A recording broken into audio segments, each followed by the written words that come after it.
রহমান এখানে উপস্থিত আছেন। এটা খুব গর্বের বিষয়।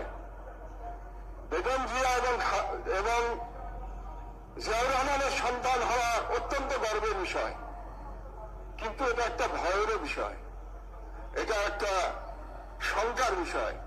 কারণ তাকে সর্বদা বাংলাদেশের মানুষ তার পিতা এবং তার মাতার সাথে তুলনা করবে।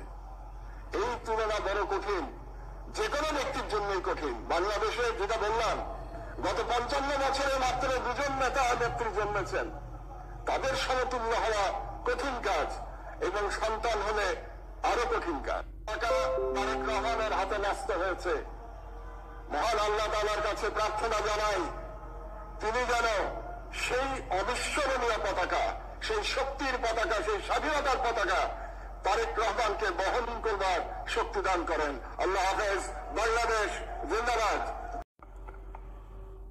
সেটা হল, তার পুত্র তারেক রহমান এখানে উপস্থিত আছেন। এটা খুব গর্বের বিষয়।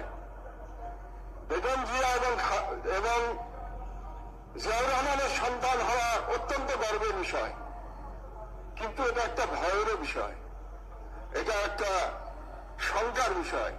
কারণ